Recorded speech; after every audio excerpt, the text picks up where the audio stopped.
बौछार करा दे, दर्द पर ऐसा मरहम लगा दे, दर्द पर ऐसा मरहम लगा दे। एक गुरु ही है जो भगवान से साक्षात्कार करा दे। ऐसे ही परमेश्वरी के साक्षात्कार कराने हम पर कृपा बरसाने जा रहे हैं पूज्य पुण्यश्री जी महाराज।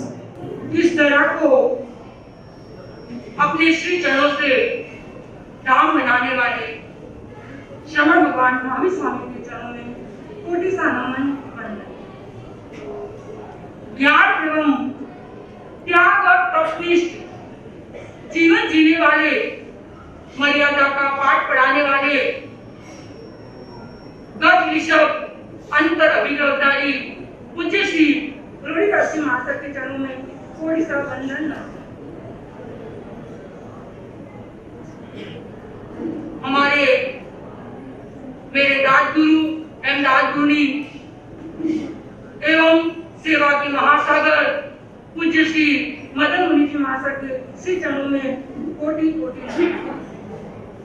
एवं सुधर्मा पाठ को सुशोभित करने वाले और इस धर्म सभा को एक अलग ऊंचाई प्रदान हुए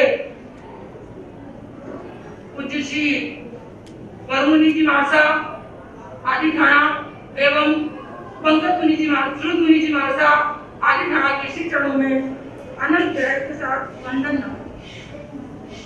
एवं मुझे इस संयम का मार्ग बताने वाली पूज्य गुरु माता श्री विजय प्रकाश जी महाशय एवं मेरे संयम जीवन के नौका के नाविक पूज्य गुरु महर्षि विजय प्रकाश जी महाशय को अनंत अनंत आस्था के साथ वंदन एवं मेरी अग्रजा साध्वी, शायद मुझे तो आज बोलने का मौका भी नहीं मिलता, जो वो यहाँ पाठ पर बोलने लायक होते तो, पर शायद कभी कभी कुछ संयम के ऐसे भाव आते हैं कि वहां पर नहीं बोलने की चीजें भी बोलने लायक हो जाते हैं। तो अब मूल बात पे आ जाते हैं कि बहुत सारे आज कार्यक्रम हैं, पर जो एक कार्यक्रम था उसको विशेष रूप दिया प्रज्ञा जी महाशय।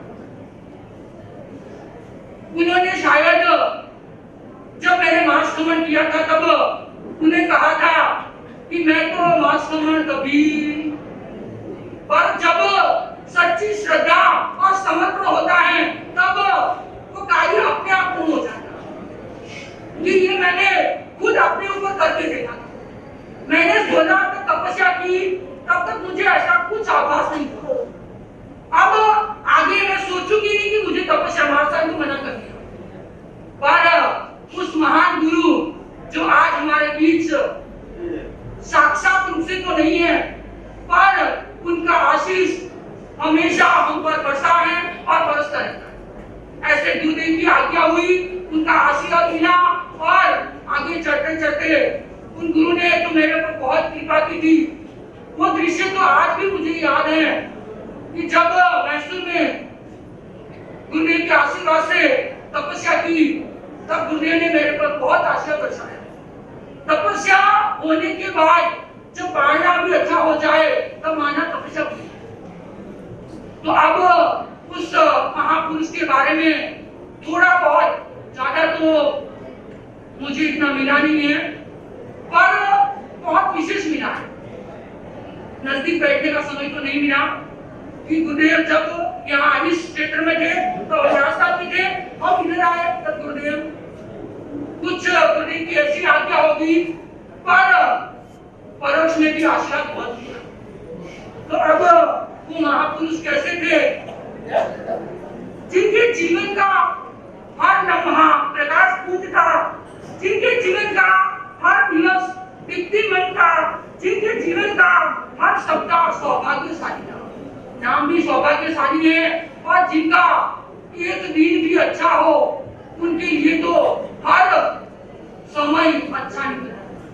तो अब हमें वो श्रद्धा और समर्पण भाव दिखाने हैं इतना बड़ा तब तो हम नहीं कर सकते हैं, पर कुछ न कुछ कर तो बात को आगे नहीं बढ़ाते हुए जो महापुरुष होते हैं वो कैसे जन्म लेते हैं और कैसे अपना नाम करते हैं। हमने भी जन्म लिया पर हमारा जन्म सार्थक कब होगा, तो उसके लिए उन गुरु ने क्या किया था, धरती की गोद में कितने ही जीव मानसून की तरह जन्म लेकर आषाढ़ के बादलों की तरह बरसकर समाप्त हो जाते। ऐसी बारिश आती है, बादल होते हैं, कोई गरजते हैं, कोई बरसते हैं, पर जो महापुरुष होते हैं वो चांद और सूर्य की तरह अपनी जगह बना लेते। ऐसे गुरुदेव ने बहुत सारा कार्य नहीं करते हुए भी हो गए। जब हम गुरुदेव की सेवा में बड़े मासा मना करते हैं, गुरुदेव बड़े हैं, इनके साथ नहीं जाना, पर हम नहीं समझते थे, छोटे छोटे चले जाते थे। तब सुनने को मिलता था गुरुदेव ने कभी नहीं कहा कि ये चीज बनानी, पर आज मैंने देखा है कि उनके नाम से उन्होंने उनके नाम से कभी कुछ नहीं बनाया, पर गुरु को समर्पण किया। तो आज भी बॉम्बे में उनके नाम से ऐसी विशेषता होती है कि बॉम्बे में रोटलो मिले पर ओटलो नहीं, पर उन्होंने ऐसे बड़े बड़े 22 स्थानक करे। ये जगह नहीं दी और करना ये तो छोटी बात है, उन्होंने एक ऐसा कौन सा भी कार्य बाकी नहीं रखा जो हमें करना।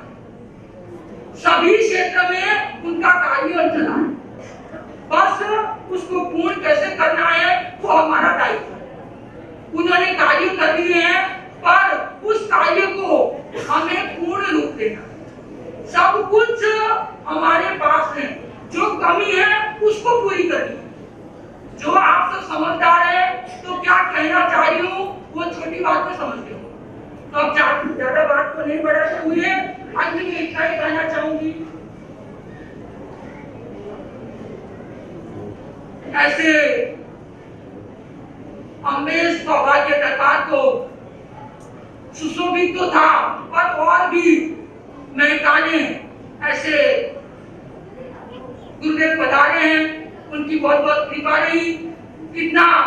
इतनी गर्मी में उग्र विहार करते हुए, हमारे तो इस चातुर्मास में इस गर्मी में उग्र विहार होता है कि 9 बजे बाद मानसा यहाँ पधारे तो गर्मी है, और पधारेंगे तभी।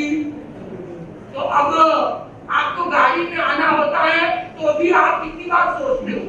तो ऐसे गुरुदेव के वहां पर भी श्रुत मुनिवासक वहां पर अक्षर मुनिवासक की तपस्या चली 8 दिन तो पढ़ना हुआ है, तो उनको भी संभालना रहता है, पर अपनी सभा को एक नया रूप देने पधारे हैं, तो उनका भी आभार व्यक्त करती हूँ, अभिनंदन करती हूँ, स्वागत करती हूँ।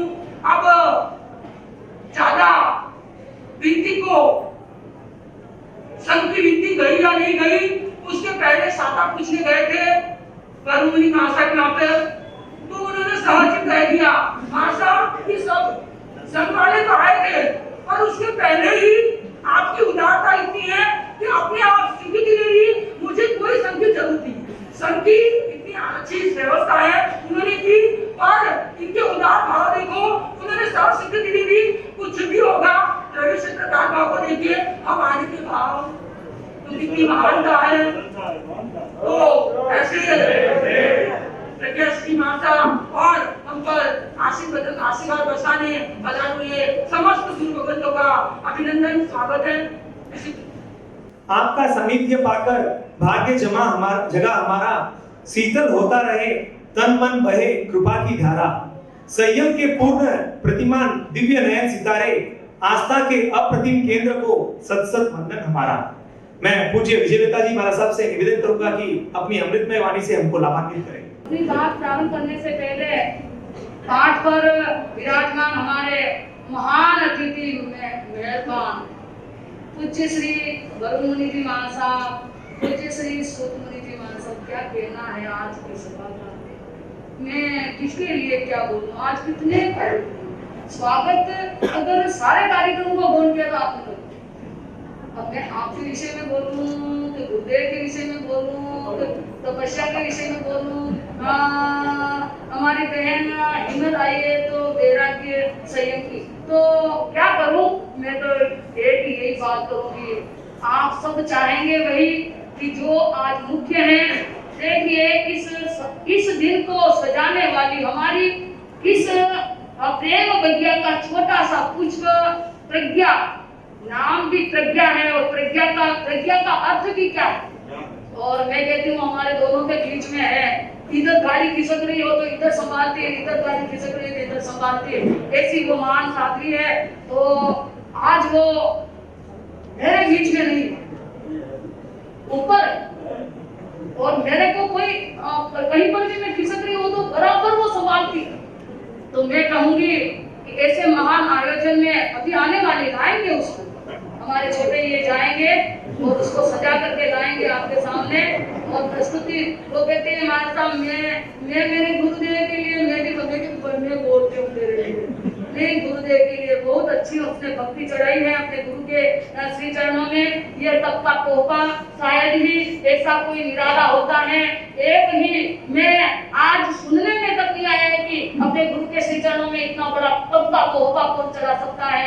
एक तो हमारे अक्षर मुनि जी महाराज साहब गुरु के श्री चरणों में, देखिए अक्षर मुनि जी महाराज साहब के लिए भी मैं क्या बोल सकती हूँ, हर वक्त और उसकी भावना भी यही चढ़ी कि वो गुरु के श्री चरणों में तब का तोहफा चढ़ा है तो मैं क्यों नहीं चढ़ाऊं मेरे गुरु के श्री चरणों में। तो देखो तब से ही जब से हमारा मैसूर में आपका चातुर्मास था, हमारे शिमोगा में था और सुना कि इनके तो क्या हो रहा है, वो तपस्या उनके जन्म जयंती के ऊपर इतना बड़ा, जितनी जयंती होती है जितना वर्ष का जयंती होती है उतने तपस्या चढ़ाते हैं। तो उसकी भी भावना इसी तरह से जगी है और आज मुझे बोलने का अवसर आप दिया, आप उन बता रहे हैं। मैं एक बार दर्शन के लिए ऐसे स्वतंत्र रूप से गई थी, ना तो किसी को मैंने कहा ना कुछ भी, मैंने कहा तपस्या की साधा भी पूछ लेती हूँ और ये जो समझ नहीं हुआ तो अपराध क्षमा याचना भी कर लेती हूँ। तो मैं स्वतंत्र रूप से गई और मेरे को याद आ गया कि गुरुदेव जी क्या है, स्मृति पर्व है तो आपको हमारे ऊपर सानिध्य देना है, हमारे ऊपर कृपा करनी है। इसमें कहने का क्या है, हम सब तो एक है ना।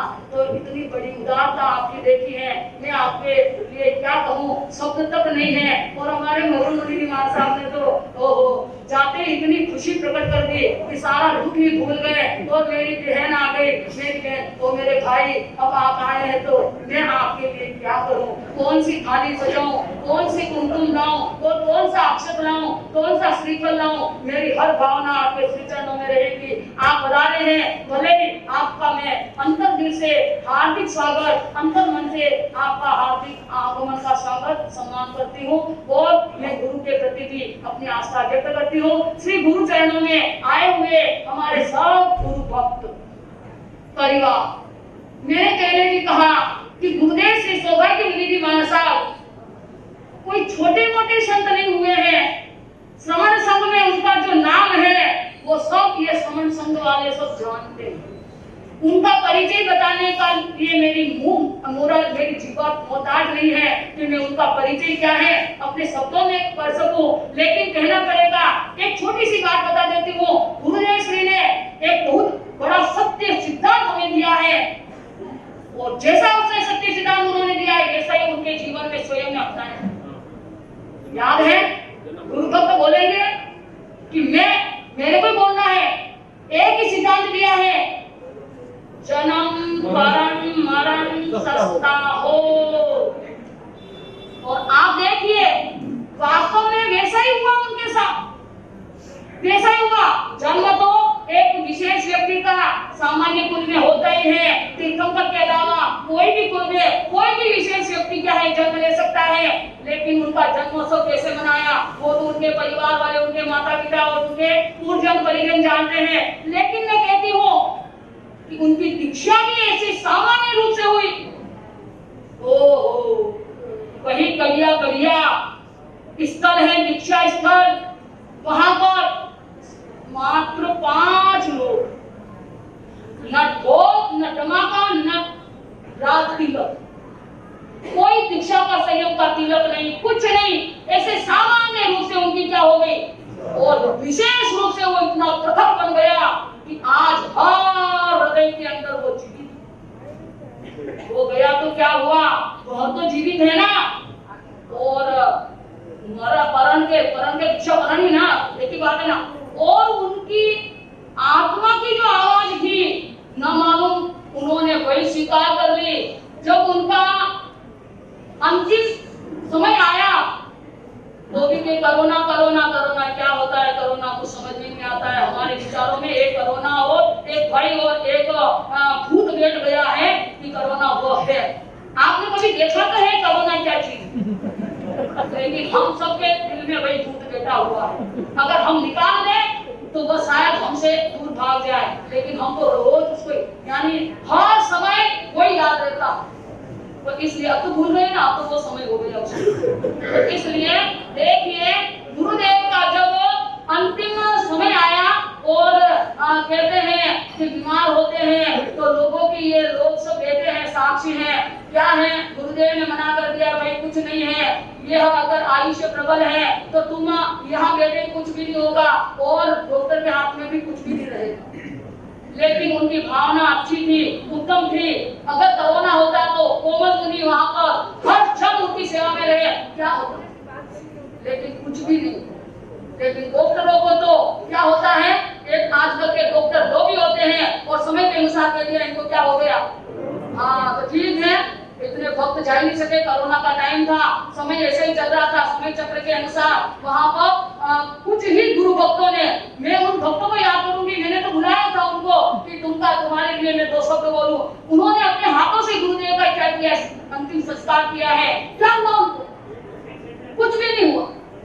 हाँ एक बेटा एक लाल तो है। और हमारे ओम जी मांडो, उनको कैसे भूल सकते हैं? आपको कलिया को हर क्षेत्र को चमका रहे हैं और हर कार्य में जुड़े हुए हैं। तो ओम जी मांडो बड़े नहीं आए तो भी हमको क्या यहाँ से उनका क्या है, उन 2 शब्दों के द्वारा उनका सम्मान कर लेंगे। तो कहने का मतलब आज कलिया में जो कुछ भी हो रहा है इन गुरु भक्तों के द्वारा सज रहा है। गुरुदेव ने नहीं कहा कि मेरे पीछे तुम ऐसा करो, लेकिन ये सब क्या कर रहे हैं? तो उनका जो सिद्धांत था, सत्य जो साकार रूप था, उन्होंने स्वयं अपने लिए साकार कर लिया कि जन्म भी क्या है साधारण, यानी क्या नहीं होना चाहिए, जन्म मरण क्या होना चाहिए, सस्ता होना चाहिए, बहुत ज्यादा, क्योंकि सबके घर के होता रहता, चाहे गरीब है चाहे अमीर है चाहे कैसे। आप इसके अंदर ज्यादा पैसा लगाओगे तो कोई बेचारा गरीब को ऐसे ही ले जाएगा, उनके लड़के को कौन पढ़ ले।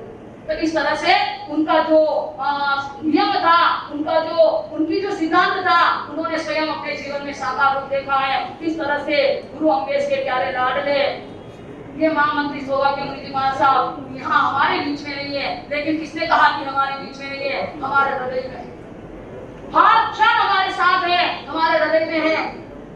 इसलिए अब हम पूर्ण रूप से उनसे यही आशीष की भीख मांगेंगे।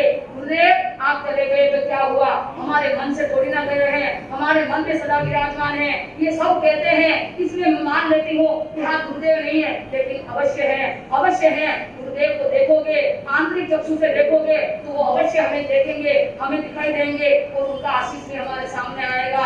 हम तिथि के द्वारा आज उनके पर्व तिथि मना रहे हैं और पर्व तिथि से हमारे जीवन में कुछ परिवर्तन हो।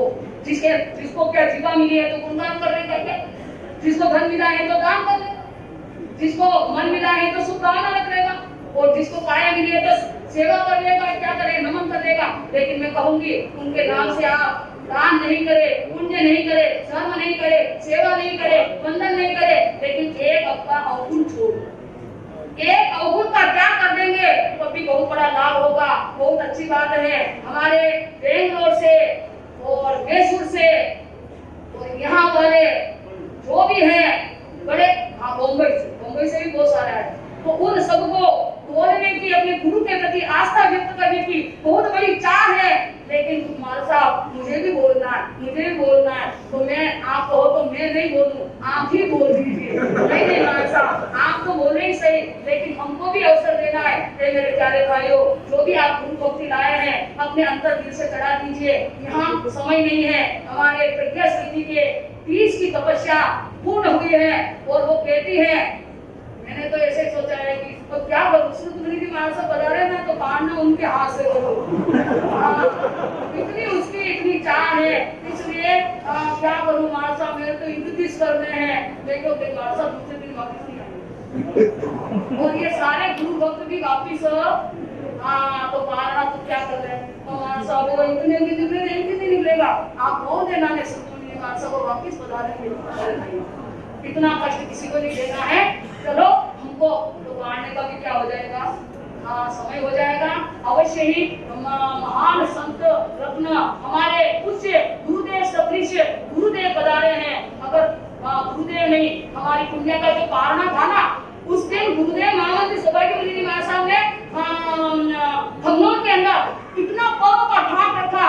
तो वो कहती है कि मेरे तो गुरुदेव है रोज होती है, मेरे तो गुरुदेव है नहीं तो मेरा भी क्या मनाते पूर्व मनाते।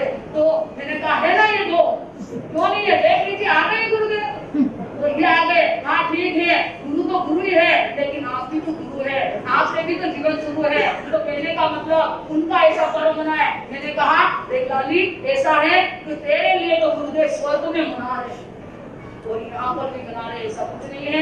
इसलिए मैं विशेष न बोल करके इतना ही कहूंगी, हे गुरुदेव ऐसी कृपा आप अपने भक्तों पर अवश्य रखें, हमारे सब पर अवश्य रखें, ताकि हम भी आपके पद चिन्हों पर चल करके आगे से आगे बढ़ते जाएं। कोई पद चिन्ह बनाता है और कोई पद चिन्ह का अनुसरण।